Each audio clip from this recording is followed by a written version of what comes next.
Hi, good morning. It's great to see your bright, shiny faces.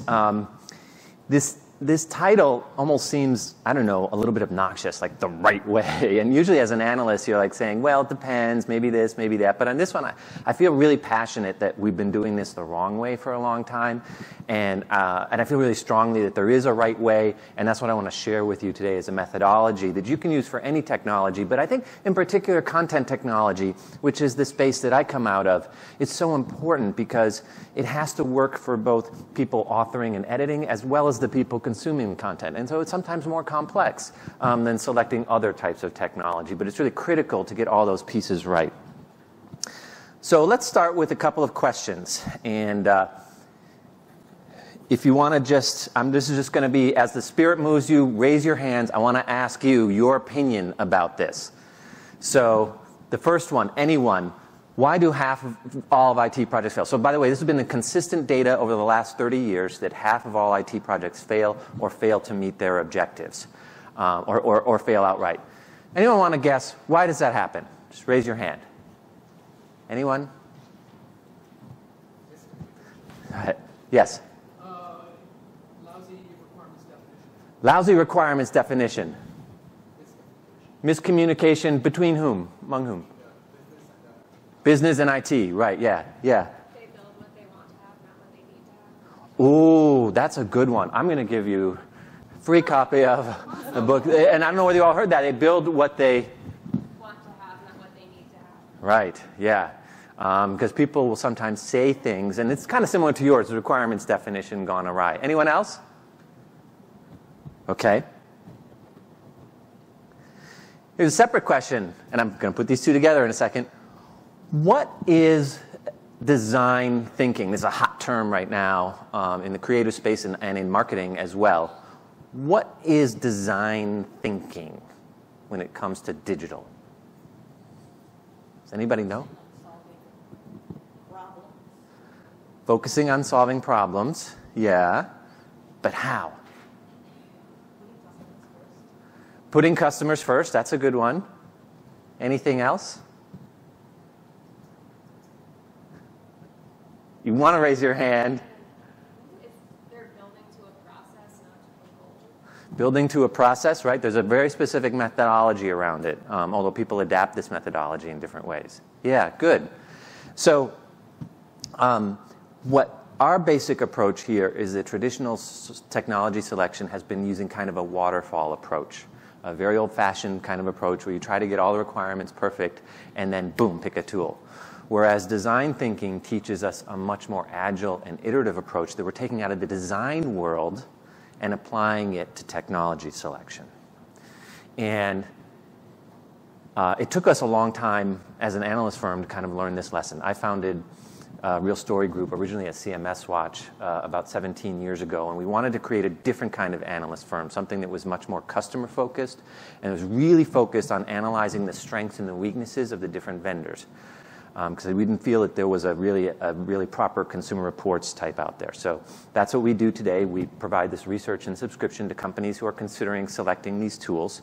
And we're somewhat unique in as much as we believe we're the only major analyst firm in the world that only works with buyers of technology. We never advise or consult with vendors, and that gives us the kind of independence to be arguably the hardest hitting, most critical critics of this technology out there.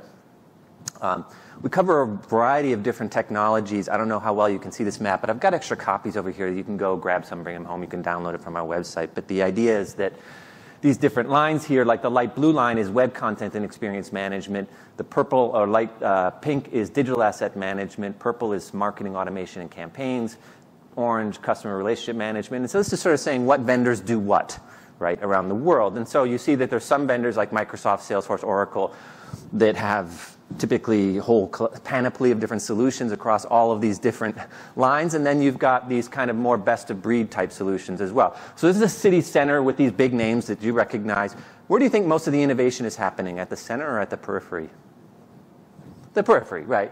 And so another way of talking about this in kind of analyst speak is that these are highly fragmented markets, which is, and a more human way of saying that is you have a heck of a lot of choices when you go out and you want to select a digital asset management or web content management system.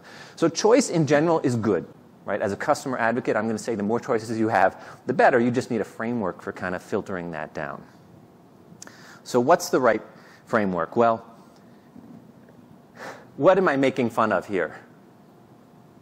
There's something specific produced by Gartner, an analyst firm, called the Magic Quadrant, right? And Forrester has them in IDC and others, where they rank all the vendors, and you want to be in the top right quadrant, and those are the best vendors. And for a long time, that's how people pick tools. And I remember working as an implementer of this software and actually trying to implement some of these tools that were in the upper right-hand quadrant and wondering, these things are completely messed up. How is it that these got there? And then I realized that the analyst industry has a lot of significant conflicts of interest and deficits in it. I won't go into all of that, but just to say that over the years, we learned that there was a better way to select technology, not just focusing on who's in the upper right, but what's really the best fit. How do you get to the best fit? So my colleague Jared and I finally sat down and wrote a book about it called The Right Way to Select Technology. I'm happy to share a free copy of this with you later. You already got yours. And I'll explain exactly how we do that. But basically, this book was in reaction to the wrong way of selecting technology. So the first one we already talked about is a horse race. Who's ahead? Who's behind? Who's hot? Right? And that's basically what these traditional analyst quadrants will tell you. And it's mostly useless because the point is that it's not a question of who's ahead, but what's the right fit for you, right? Based on your size, what you're trying to do, your level of maturity in this space. The second one, which we see a lot in the content marketing industry, is love at first sight. Oh my God, I saw this tool and it looks really good and it's going to work for us. We got to get it. And the reality is that, love at first sight sometimes does happen in the real world, but usually the way that you have a long-term relationship is you build it over time. And you also maybe try some different things along the way. And the reality is that every vendor has competitors. Every vendor has competitors. And you want to check that out. The third one is what we call My Cousin Vinny. And we see this a lot in higher education, in government, certain other sectors, sometimes finance, which is some other company or organization in my sector uses this tool. And it seems to work for them. So it'll probably work for us too, right? And now you do want to go out and get some trail wisdom, but the reality is you're probably a little bit different than other companies. You may, in fact, be trying to differentiate yourself. And so just getting something because somebody else got it doesn't mean it's going to be the right fit for you. The fourth one is perhaps the most pernicious. We call this happiness is a stack of warm binders. I go out and I do all these requirements and I put it all on these different Excel spreadsheets and I cross-tab them, must have, nice to have, tie it back to the business objective, weight this, 20% and that 12%, and it makes it seem very mathematical and very scientific and I've done all of my work and the only problem with it is it doesn't tell you which vendor is going to be the right fit. Right? Mostly because it actually takes people out of the process. This is a very abstract, kind of non-human way to do this.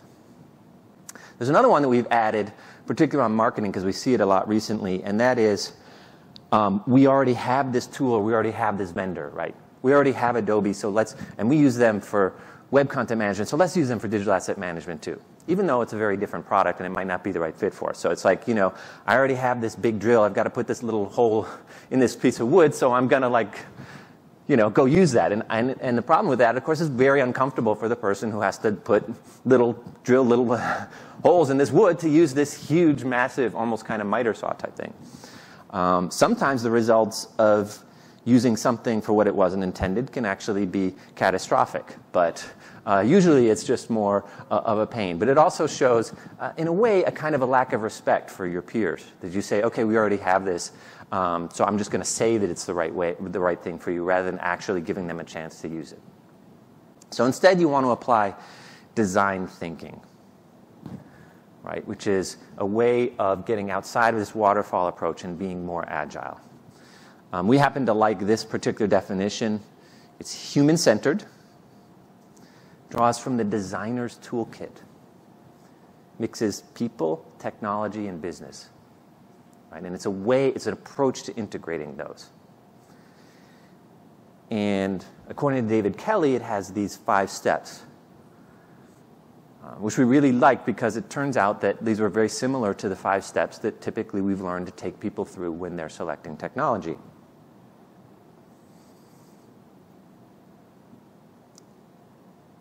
So when you're selecting technology, which is basically kind of a filtering process, the first thing you need to do is make it human-centered. So our subscribers get to call us up on the phone and ask us questions and help them through these sorts of challenges. And the very first question that we then ask back is, what does your selection team look like? And sometimes they'll go, selection team, what's that? I've just been tasked with doing this. Or we're just doing this ourselves in this little marketing group, or sometimes even worse, just IT is going and picking this for us, or there's 3 people working on this. What you really want is an interdisciplinary selection team that's led by a business person but includes IT and other stakeholders, depending on the type of technology that you have. So you have a diverse set of interested stakeholders. It's really critical that this team not be too senior.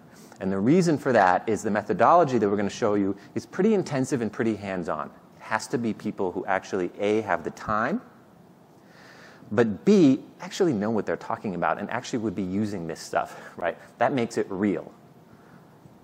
And the whole point of this is to make it real and human-centered. Okay, so you have a filtration process, and let's take those 5 steps of design thinking and apply them to a technology selection methodology.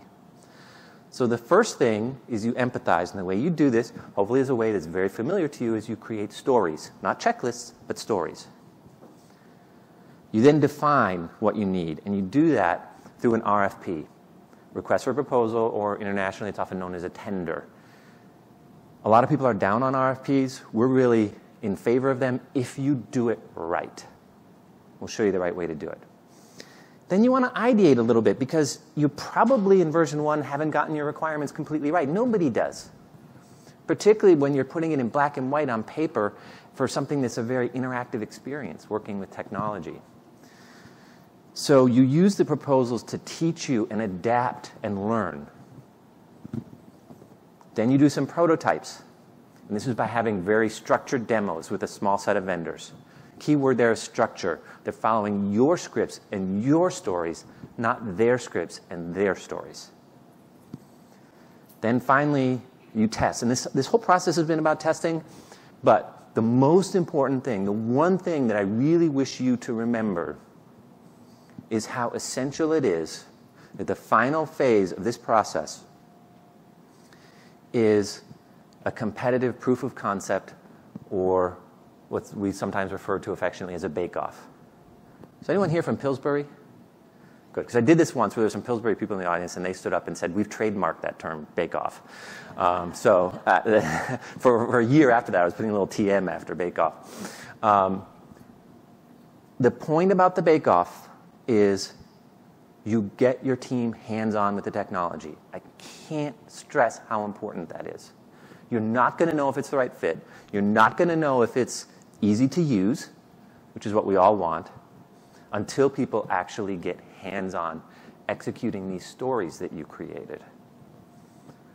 And any vendor that doesn't let you do that, you need to walk away from. And I'll show you some specific examples of that in a minute. So let's go through this. First, we empathize. You create narrative stories, or you can call them user journeys. You can call them scenarios. It doesn't matter to me what you call them. There's a lot of different methodologies for this out there in the design thinking world. My wish for you is to just pick one and do it, right? But the key thing is, it is a narrative journey. It's representative of different stakeholders who could be customers, authors, editors, developers, designers, whatever. You want to describe a to-be state, not prescribe, we want the button in the upper right-hand corner. It's more that Marcia is a content author working from her house who has to collaborate with these others, and this is how we want to create content. Right? So get rid of your spreadsheets. these checklists. Vendors have seen them. They can check all the boxes. Typically, the differentiators among tools is not what they do, but how they do it. So if you have a question about what, just turn it around and put a how in front of it. So let's say you're doing structured authoring and you say, do you support DITA? Instead, what you say is, how do you support DITA? Or let's say you're looking at a content marketing system and you say, I need to export these components into Sitecore once we're done with them. Say, can you output them into Sitecore? Every vendor's going to say, yes, of course we can. The more interesting question to ask is, how? Right? So it's okay to ask some questions, but again, it's more around a narrative. And they should ideally, if that narrative is important to you, you'd put it in one of your user stories instead. Now, developing these stories is part science, part art. Right? We have a particular structure that we like. You may find some other structure. The point is, there's real people here. There's this guy, Ben, and he works with his boss, Louise, and they're in a public university, and this university has up to 40 to 50 new public-private partnerships every year, and they have to have a microsite for each one. And so they want to have a cloning machine that stamps those out, allows them to configure it, and then add some new content along with some existing legacy content. It's a thing they need to do. And this is how they're going to describe how Ben and Louise and their partner from this financial services company, Bill, are actually going to do this. And that's what the vendor responds to in their proposal, hopefully with screenshots, in their demo, and then in your POC, you actually get Ben and Louise to try it out. Now, as content people, which I think most of you in the room are, this is great. Like, you should be really awesome at this. You're already creating stories, right? It's just that you're kind of doing them sometimes for other people or maybe for your product team. You understand content. This is a content approach to selecting technology. Except instead of talking about how people may use your product and service, you're talking about internal processes and customer consumption of this content, right? So I'm guessing that the majority in this room already know how to do this. You just haven't gotten the chance to do this in the context of actually selecting tools. So you create the RFP, the heart and soul of which, again, is these narratives, a few additional how questions. Then you want to get a short list of vendors, right? So we sell research and advice for a living, so I'm going to suggest that doing research is a great idea. Of course, there's a lot of different ways to do your research. One thing to avoid, again, are these kind of static quadrants. So here's an example. We have this tool on our website called Real Quadrant. You can try it out for free, where if you're looking at portals, and I have a certain set of use cases and considerations, I've got two vendors, LifeRay and Plone, in the winners quadrant, and SAP in the losers quadrant. And then here it's completely reversed. I've got one vendor, and that vendor that was a loser is now in the winners quadrant. And why is that? Because the use case was different. For this, it was internal collaboration, and they were really concerned about cost. For this one, what they really wanted were dashboards, and they needed to work with a vendor that had a lot of external consultants who could help them build it because they didn't have the internal capabilities to do that. Right? So the point here is that you should always be developing a short list of vendors that works for you, that isn't something that somebody else gave you, right? But is unique to your particular circumstance with respect to geography, with respect to price, with respect to the level of digital maturity that you have, how mission critical is this application. Okay. So now you get a set of proposals back.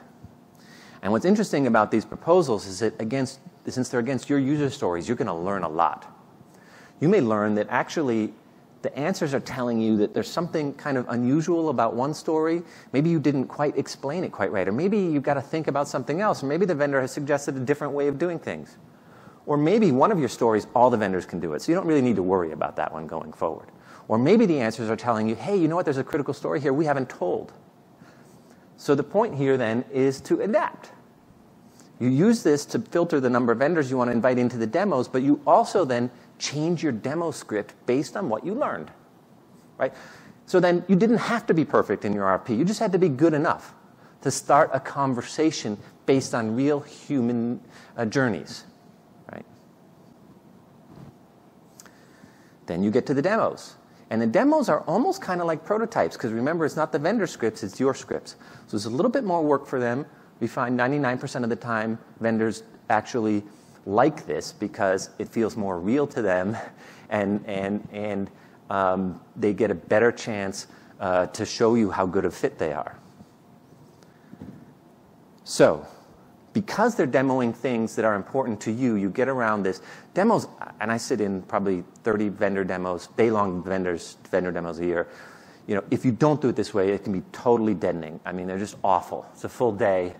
But what happens is, if it's highly structured, and it's very clear, and you set a fast pace to it, and the heart and soul of it is this 2 hours of demonstration of the scenarios in the middle, then it becomes much more relevant, much more germane to you.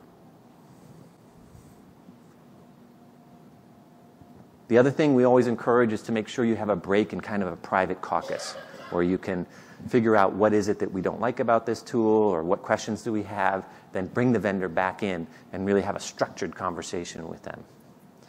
We find this is a much more open and honest and much more prevalent towards really, really candid information exchange.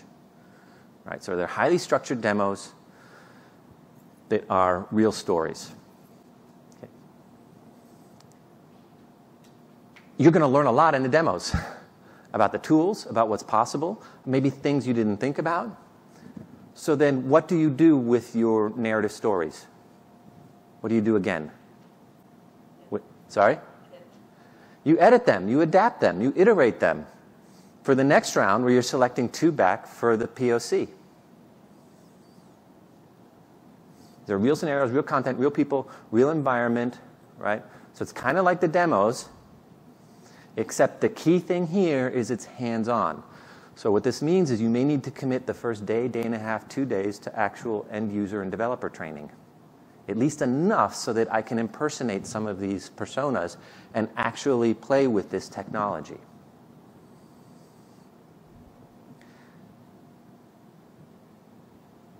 How long do these bake-offs have to be? Anybody know? How long would you do it for? We know you need it, for most solutions, you might need like at least 2 days. If it's important to you, we typically say you need like a week. And the nice thing about a week is that it gives you time to then do a development sprint with the vendor. Okay, you like this part, you didn't. Then you can see how quickly is it for them to kind of reconfigure the tool. We've done them in as short, for very simple tools, we've done them in as short as 2 days. One of our subscribers, heaven help them, did this for 3 weeks, but it was something really mission critical. You know, and they were going to be spending more than $10 million on this, right? And they needed to know. The other thing is, another one of our subscribers just recently went through this process. 1 week, 2 different vendors. It was a major WCM package for a major media company. They ended up preferring one, but then they asked them to come back again because they needed to prove out some scalability and architectural issues that were still a little bit open. So they iterated one more time. And you're allowed to do that, right? You're the one buying the tools. You want to get comfortable and take the time to get comfortable. Now, they were fair about it and did provide some modest compensation to the vendor's professional services team who came in and actually did this. Right? If your boss says, we don't have the time or resources to do this, then you can explain to him that basically what he's saying, or she's saying, is that they want you to buy the car without actually test driving it. We're going to watch the salesperson drive this new car around the parking lot, and then we're going to decide whether it's right for us, because that's what it means to select tools without actually testing it yourself. Okay. In the end, you're trying to find the best fit. It's pretty rare that you find the perfect fit. Every now and then we do. And so these conversations then become around managing trade-offs. But hopefully the whole process has been so human-centered and so transparent that it's very clear what those trade-offs are. And it makes it easier for reasonable people to actually come to a consensus. If you have unreasonable people working with you, then this isn't necessarily going to help you and maybe you should find another job. But if you have reasonable people working with you, you can be very clear with each other about what the trade-offs are. We would tend to argue based on experience that scenario or functional fit and partner fit should predominate, right? Those have to work. Ideally, there's also technology fit and value or cost fit. Now, if you work in IT, you may have a different perspective on this. The technology fit is very, very important to you.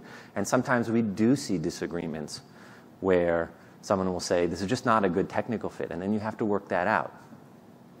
Or it may not be a good cost fit, and you've got to work that out as well. So there's no easy answers here. But ideally, you've now had the opportunity and the time and the ability to iterate to actually surface and be very clear about these trade-offs. And so if the answer is, we're going to go with this because it's the right business and partner fit, but it's not the right technical fit, then in a reasonable organization, you then go to your IT team and you say, what can we do to ameliorate this? Maybe you need more resources to bring in the right developers to make this a better technology fit, right? You basically accommodate the people for whom this is going to be more of a problem. But at least you've been able to have that kind of very concrete and candid discussion. Okay. If you remember nothing else, this is the main theme of the day.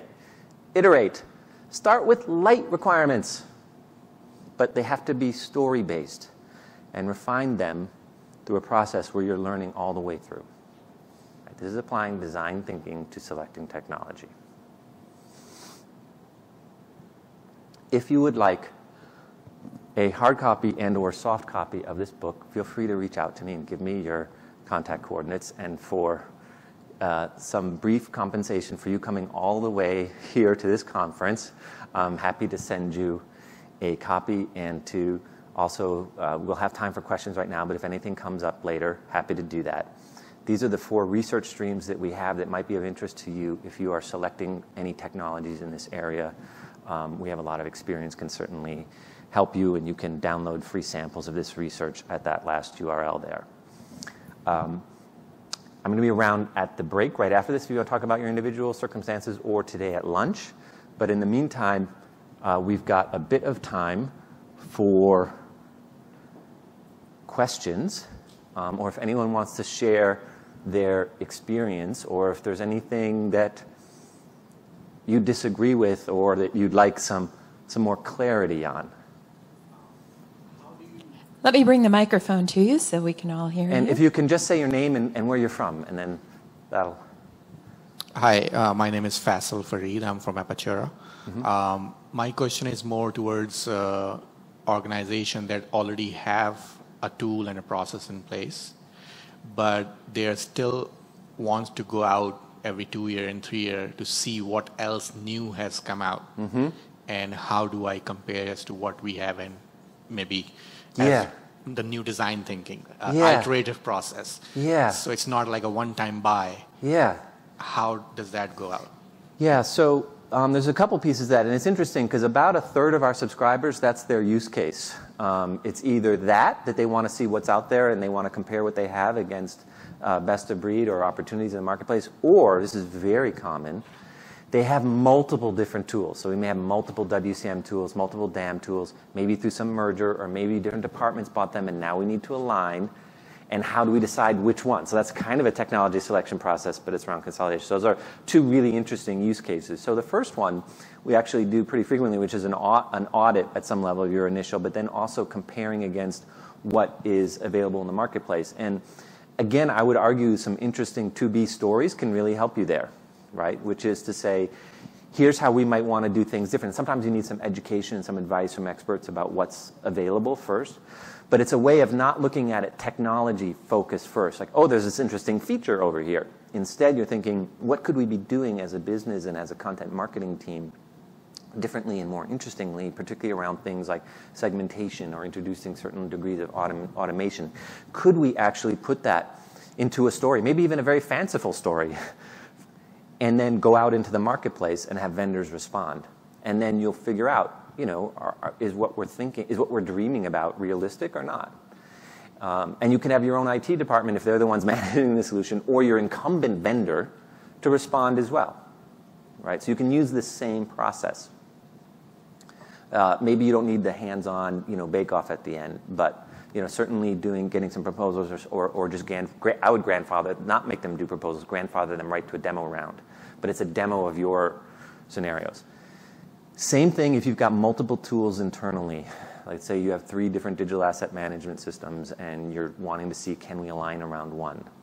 Maybe there's a good reason why you have 3, maybe not. But you want to understand where you want to be with respect to digital asset management, encapsulate that as a series of user journeys, and then try to have those 3, bring in the vendors, and maybe even a 4th one that you're not using, just to balance it out, to try to execute on it. And then it becomes very real, as opposed to these abstract conversations. Well, this tool is working for me, or this tool is working for me, or this one seems hard to use. It becomes much more concrete and human-like. Hi. Hi. So I'm a... And your name, please? I'm Allison Carrier. I'm a content strategist. So after many, many years as a content strategist, I have just discovered IT user stories. And they actually ask, do you know how to write these? Because they're looking for help in doing this. Yeah. Can you recommend any resources or how to get good at this and how to do it in a way that would make sense to them, but also really capture the story? Yeah. A couple things. So one of the chapters in our book is how to do this, and we have some examples as well in a very lightweight. The other thing to do is to go to Rosenfeld Media, who, by the way, is the publisher of our book, but the publisher of a variety of different UX books, user experience books. And he's got at least 2 titles on doing storytelling in a technology setting, around software, but it's the same thing. I think one of the books actually is maybe about digital storytelling or something like that. I forget the exact name, but I think it just came out about 6 months ago. And there's another book that goes back a couple of years that's very similar. It's about this kind of narrative requirements gathering. Any other questions? Do you think you'd actually be able to do this at your organization? Does anybody think that they actually wouldn't be able to do this at your organization? I know I'm putting you on the spot. Sometimes it's tough to do this kind of design thinking in public sector organizations where they have very rigid ways of doing procurement, but we often find you can kind of work around that too.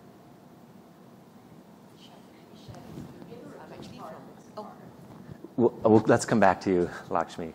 Oh, hello. I'm Lele from Civil Service College in Singapore. Hi. So I'm probably the furthest, the participant that travels the furthest to come to this conference. So I'm actually from the public sector, actually. We are a training school for the public officers. And actually we use design thinking quite often in the methodologies, in all the projects that we do.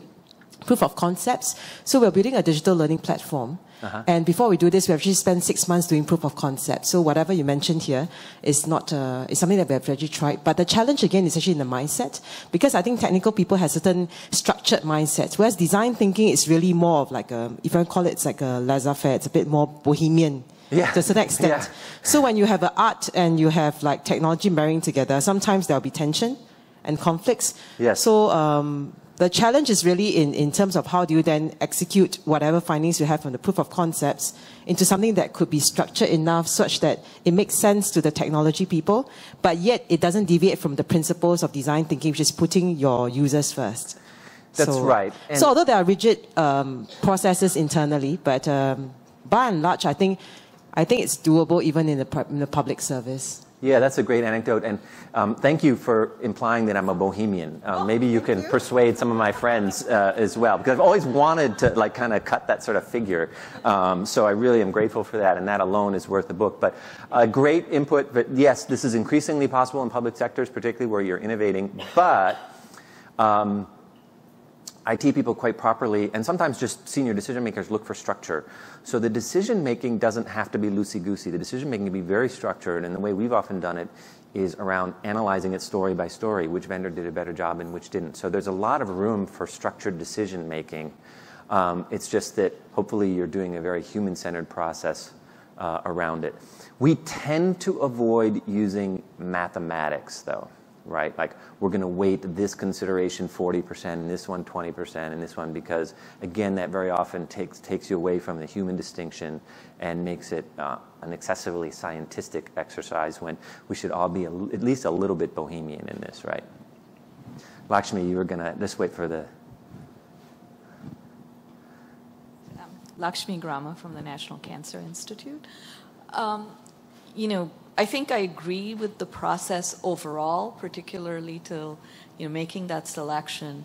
But if you don't have, as you iterate on your requirements, if you don't kind of anticipate your future requirements too, or the directions in which you want to move, you could lock yourself into a technology that may not really meet your needs in the future. So that's something that we've had our current content management system for now 8 or 10 years. We made the decision 10 years ago, implemented 8 years ago. So are we looking at that kind of a time frame or a shorter time frame? That's what worries me in terms of being a public sector government organization, making a large investment in technology and not knowing what the lifespan of that investment is going to be. So there's a couple things going on there. In terms of the lifespan, I mean, I understand the public sector, you can't do these procurements every 3 or 4 years. So it's a really big issue, and so that may weight you a little bit more towards some strategic considerations with respect to the vendor, right? How committed are they to this segment? What does their roadmap look like? So we didn't get into that too much. There's quite a bit in the book, and the way that, if you saw that real quadrant thing, you saw that one of the considerations here was one of the axes was strategic consideration. So that was the y-axis, and the x-axis was the scenario or story fit, right? And strategic considerations revolve around a number of things: the health of the vendor, to what extent does their roadmap match with yours, what is their innovation cycle, where are they going, how much technical debt do they have, how much does the solution cost? There's a lot of things, and the more mission critical this tool is, the more you ought to be considering, strategic considerations, in addition to how well does it fit your story. So that's one answer. I think the second answer is that these timelines are getting shorter. I mean, this gentleman here talked about reviewing every 2 or 3 years. When you're, and it depends, again, sometimes we think of this as like a mall, like you can have anchor technologies in your mall and then more boutique-y things, and the boutique-y things you got to maybe be ready to adopt and kind of throw away, and then get the anchors right, and hopefully they last for 3 to 5 years. But that's a long timeline. Now,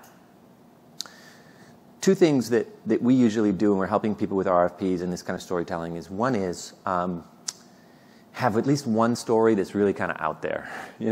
It's just you're kind of dreaming about it, or maybe fantasizing this would be something we'd like to be able to accomplish, just to kind of see, okay, how far away are these vendors? Then the other thing that we'll often ask, particularly if we think it's an unusually dynamic space, or we don't have maybe a great handle on what could be possible a couple years from now, is to tell the vendors to demonstrate a story that we didn't ask them to do. The RFP tells them who we are. The other stories talk about our ambitions. We've articulated our business objectives. You show us an interesting story.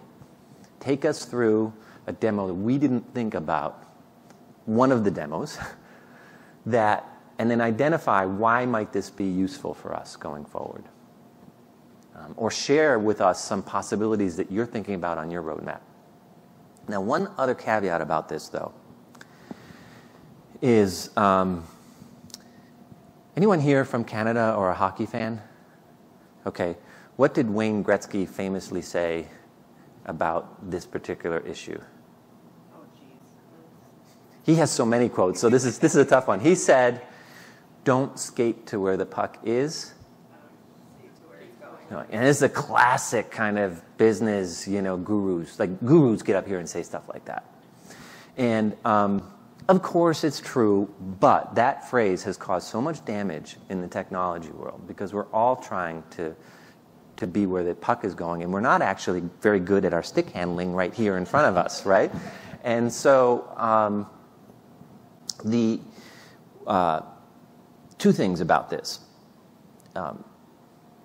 One is you want to understand that the vendor's likely to grow too, and you want to understand how they're growing. What segments are they working on? What does their roadmap look like? Who attends their user group meetings and why? Right? Because they're going to keep moving too. So as you progress, your vendor is likely to progress too if it's a healthy vendor with a healthy ecosystem. The second point that I make about this, and this is maybe the most damaging thing that happens from this skating to where the puck is that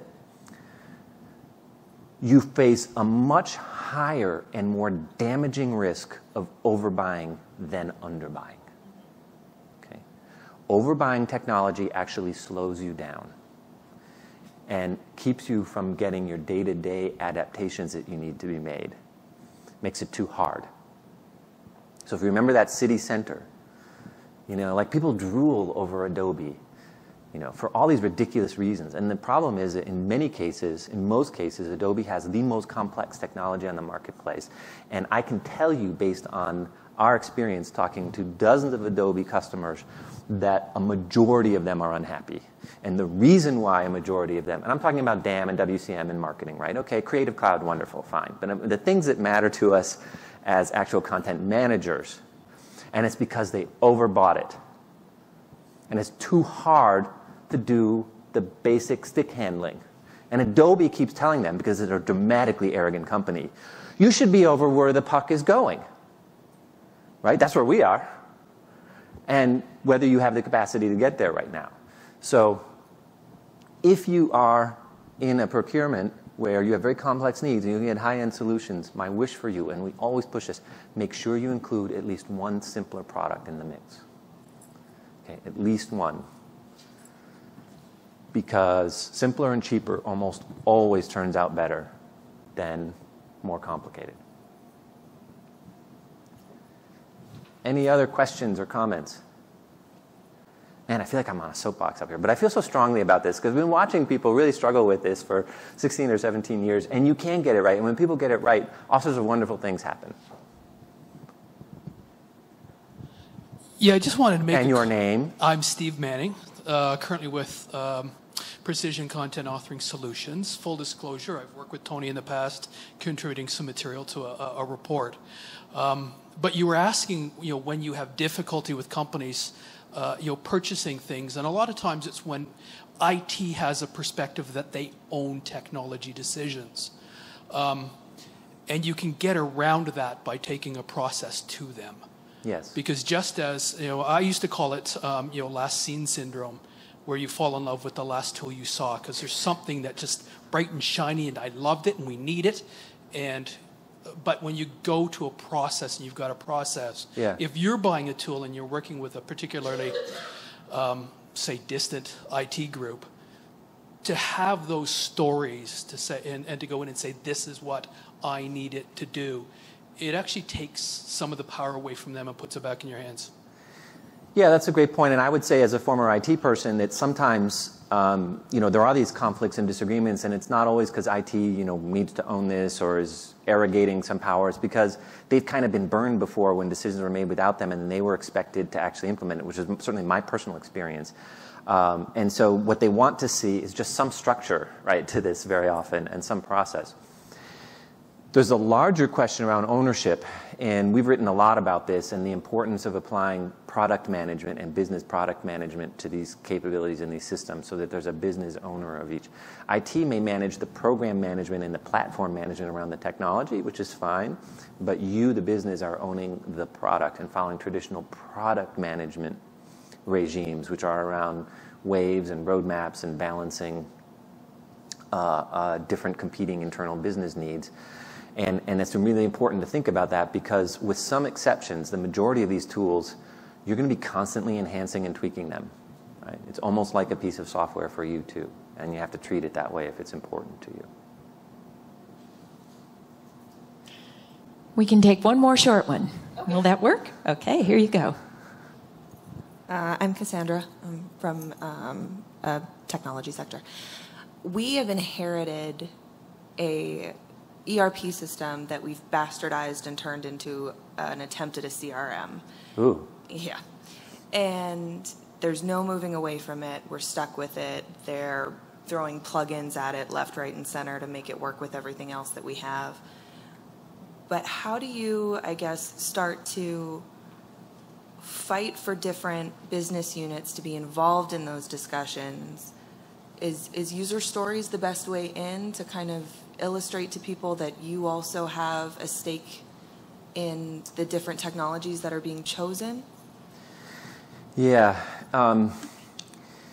At core, at some level, there's a governance issue there, potentially at a very high level in the organization, that there's some blockage, right? And after looking at this for a long time, I'm a bit of a believer that governance is a little bit more art than science, and so I'm a little bit reluctant to like create a magic, wand, which I would love to wave there for you.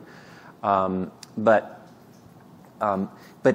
stories can be dramatically effective in terms of articulating to the people who manage the business and care about business outcomes about what you're actually not being able to do. So what we've seen sometimes is actually two side-by-side stories. One is the as is. This is what happens today, and then you have a little concluding thing at the outcome that said, and here's the outcome, and here's the costs and benefits, right? And someone can read that. If they're senior, maybe you have to keep it short, but whatever. I've actually seen people do videos of this, which is really powerful, but obviously expensive and difficult. But that's literally like, this is my life today, and here's how I want it to work and everything, and that's kind of interesting. But then you have the second story, which is this is to be. So you have those same personas, and this is how it works. And you, leader in the company, wouldn't you want it to be this way? Now let's have a conversation about how to get there. Ultimately, business leadership has to carry water for you on this, and they have to be able to articulate and talk to senior IT leadership who hopefully have been acculturated to also caring about these issues, and then work your way down.